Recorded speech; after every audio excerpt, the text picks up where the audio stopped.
I'm the owner of a small diner in the middle of nowhere, and I like to give travelers who come in a discount provided they tell me a story about their lives. Over the last decade, I've heard some really terrifying things. Hey there, strangers. My name is Allie Mae. I'm the owner of a small diner tucked away in a town somewhere in the middle of nowhere, Kansas.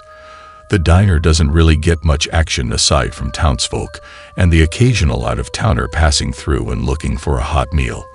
And when those folk happen to come by, I like to introduce myself, bring them their food, and then sit down with them and explain a little game I like to play to pass the time out here. For some context, I inherited this diner from my parents and have spent practically my whole life in this town aside from the rare trips to nearby events, markets, state fairs, etc. But those are really only reserved for special occasions. And I don't mind that. I enjoy the peace and quiet that comes with my lifestyle, and I can't deny that as far as lives go, I happen to have myself a pretty good one. I have wonderful friends, the sweetest husband, and a beautiful baby girl named Kate. But as nice as my life is to me, I can't deny that it's also real slow. Not many big things have happened to me, if I'll understand what I'm saying. And so whenever an unknown face walks into my diner, I ask them if they have any stories to tell me. And if they do, I'm always more than happy to give them a discount on their meal. I've been doing this since I was 22, so about 10 years now. Okay, I'm going to admit something a bit embarrassing to y'all. The reason I had when I first started to do this was that I had recently found out about the notion of cryptids, and I thought the concept was pretty damn cool. More specifically, I thought people viewing me as a cryptid would be pretty damn cool. You know, some girl in some diner in the middle of nowhere that you end up spilling your darkest secrets to and then never see again. Wouldn't that be a kind of neat way to be perceived? Well, my spooky little young adult self thought so, and that's where it all began. Normally, people are quite hesitant to talk at first. However, they tend to warm up to the idea after I remind them not only will we likely never cross paths again, but I don't care about what kind of story they tell me. Whatever they feel like talking about, I'll listen to. I just want a break from the monotony of small-town life. And boy, have I heard it all. Love affairs, childhood traumas, batshit death confessions heard by nurses, the story of a very intoxicating and very hush-hush 2-month relationship a customer had with another woman in college before she tragically passed in an accident that she's never told a soul about since. Especially not her very Catholic now husband. But besides all that jazz, there's one type of story I keep being told. Horror. Now I get why this is. Ghost stories, supernatural shit, whatever you want to call it. That's the kind of thing people are hesitant to talk about. And in my opinion, half of it is because that's the kind of thing people are hesitant to believe. But who cares if you tell it to me? You're not going to see me again. So what's the harm in finally telling someone? It even wouldn't matter if I didn't believe them. They'd still get the discount. But I do believe the stories people tell me. It's something in their eyes, I think. When I look into them, I can see they're being haunted by something awful. And I think it helps them to talk about it. To leave here with the knowledge they're not carrying that burden alone. And carrying it with them is something I'm thankful I get to do. I listen to their stories, bring them sweet tea and dessert to cheer them up afterwards. I'll hold their hands if they'll let me, just generally try to help them. It's one small way I can make an impact on some people who are really hurting, being the kind stranger they can confide in knowing that they'll be believed. But anyways, I've told my husband some of these stories over the years, and he recently started browsing this subreddit and mentioned to me that I should think about sharing some of them with y'all. And so here I am, sitting in my comfy chair after my baby girl finally fell asleep with my laptop and my absolutely darling cat Cinnamon. I really do hope you guys enjoy the story I decided to share today, and I'll probably post some more soon. It was about 5 years ago now. I think this happened sometime in early July, so it was just after my 27th birthday. A young woman stumbled into the diner. I'd guess she was maybe a few years younger than I was. 23 maybe. Well, The poor thing looked like she hadn't properly slept in weeks, with eye bags so dark, I had to take a moment to figure out if they were actually black eyes. She sat down at a booth, and I came over to pour her some coffee, which she gratefully accepted. I took her order, waffles with powdered sugar and a side of mixed fruit, and moved to sit down across from her. Instead of asking if she had stories to tell, I decided to ask her if she was all right, as the way her eyes shifted around the room, and the way her hands trembled so violently as she tried to use the cutlery made me nervous that she was in some sort of danger. She looked at me and her eyes began to water, and in the softest voice you could ever imagine, she just told me that I wouldn't believe her. It was here where I explained some of the parts of my game, focusing on the fact that there's really no harm from talking about it if she wanted to.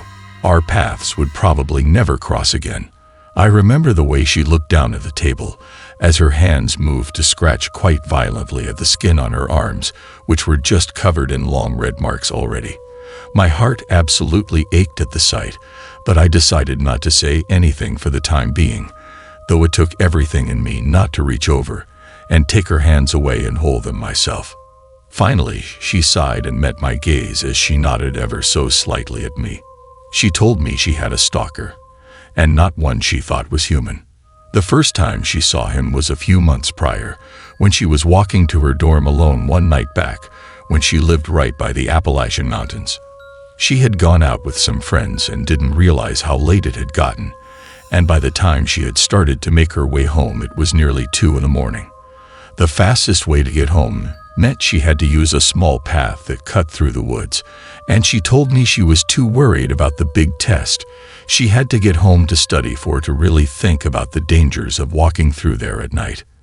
As she walked, she said she got that awful feeling that she was being watched, and out of nowhere she was hit with this horrific wave of anxiety, that her heart began to race like a scampering jackrabbit, and she broke into a cold sweat. And then she noticed it watching her through the tree line. It was tall and vaguely man-shaped, although she said she would hesitate to call it that. And by tall she meant inhumanly tall, roughly 7 or so feet by her guess.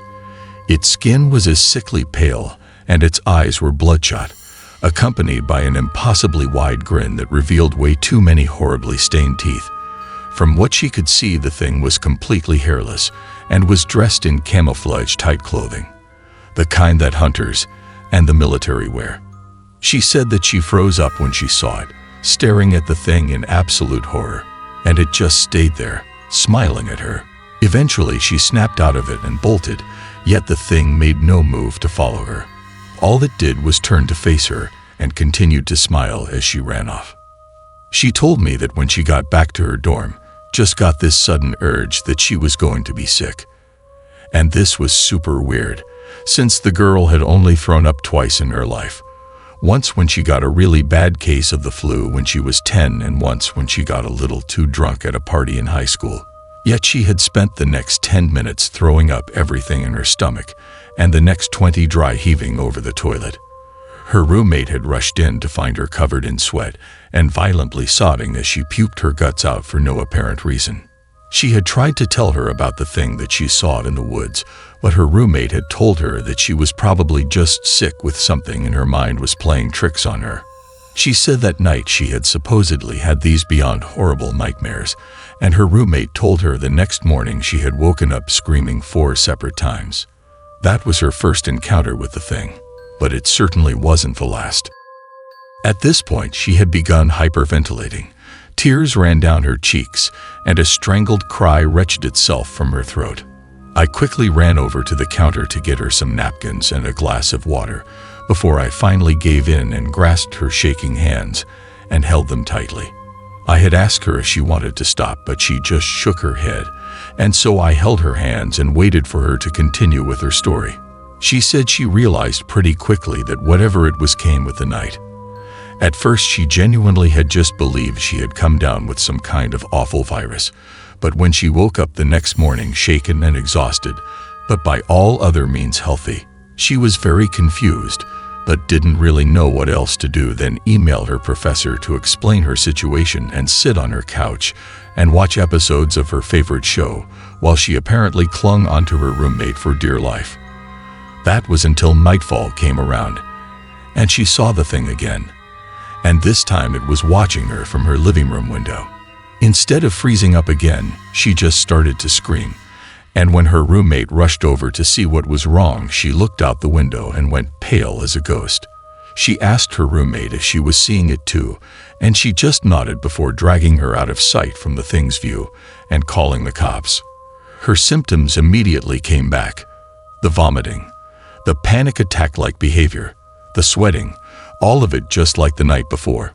For some reason though, her roommate was completely unaffected. Shaken, sure, but no sickness, no nightmares, nothing. Just like the few other people after that who saw it when they were with her, although nobody ever saw it without her. And then the police showed up and things got even worse.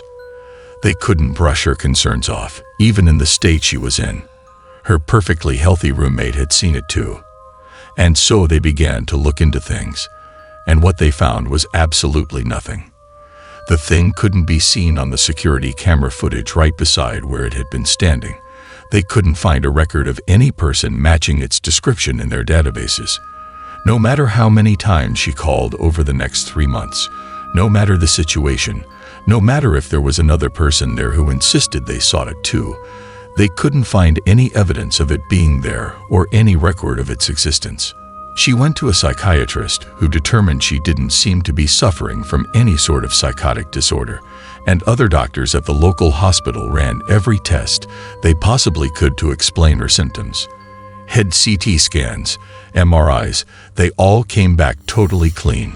She had no head trauma, tumors, any type of head injury that could be causing hallucinations. Her blood tests showed there was no autoimmune disease that could explain the symptoms. She did gastric emptying scans and other similar tests, which eventually confirmed there was no disorder that could explain the vomiting. The symptoms never happened during the day, during testing, or in any other situation. She never got sick, had any other type of nightmare or hallucination.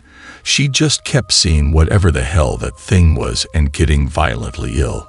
Eventually, she decided to just try her best to stay inside after dark, which worked for a while until the night where everything went very wrong. She had gone to a local cafe to get some homework done and accidentally fell asleep at her computer and had woken up to one of the waitresses gently shaking her awake and telling her it was closing time. Their closing time was 10 p.m. The sun had set over an hour ago. Her hands started to shake more violently than they already were, which I didn't even think was possible, and she choked back another sob before she continued to speak.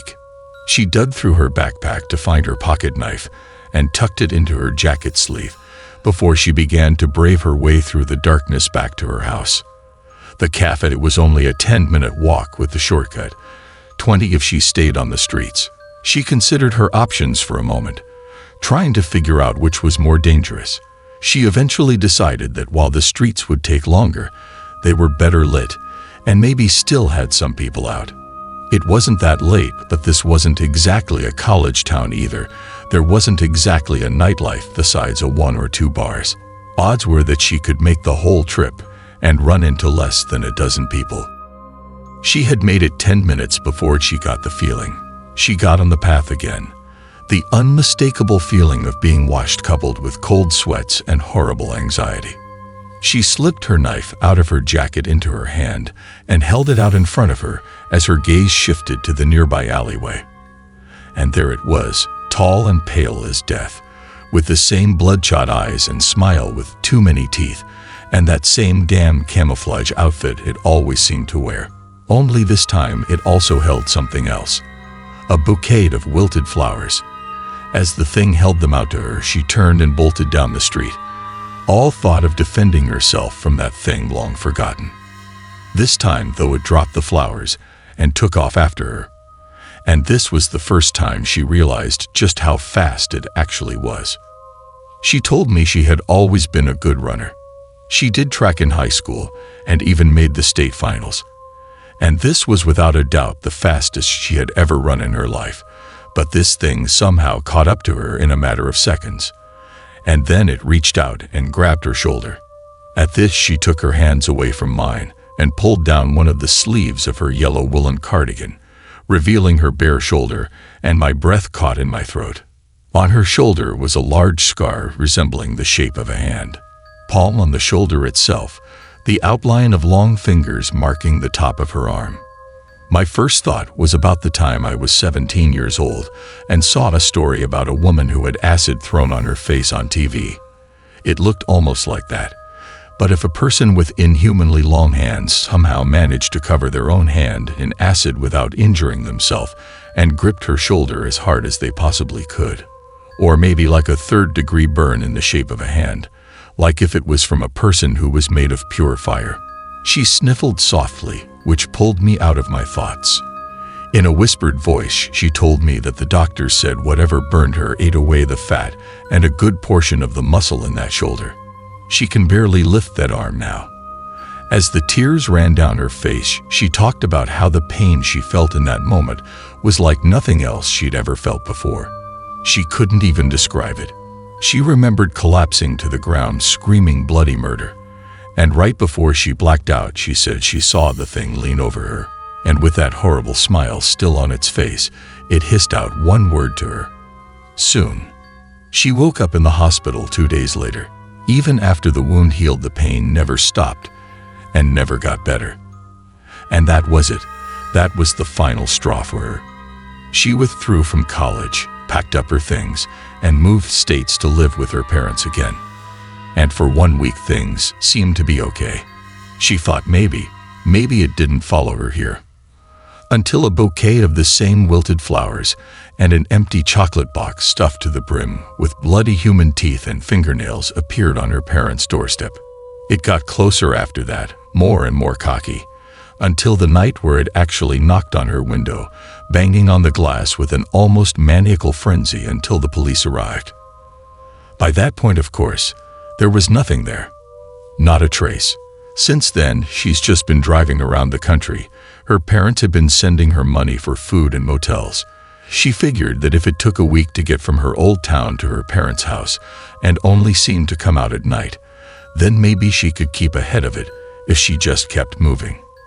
After a moment of stunned silence, I asked if I could hug her and rushed over to pull the shaking girl into my arms as soon as I got a nod of approval. I spent the next half hour gently stroking her hair as she sobbed into my shirt. I wanted to help this poor girl so badly, but deep down, we both knew there was nothing I could actually do to keep her safe. But I told her the meal was on me and I took her back to my house. It was still light out after all, so I figured it was safe. I let her take a long shower and helped bandage up her arms, made her dinner, and introduced her to my cat. And then I cut up some fruit and placed it in Tupperware containers along with some cookies and gave her directions to the nearest motel. I still think about that girl all the time. It's been half a decade and I haven't heard anything about her since. I don't know if she was killed by that thing or if she managed to outrun it, but I still pray every single night that one of these days she'll walk back into my diner and tell me the story of how she defeated that monster over more waffles covered with way too much powdered sugar and a side of fruit.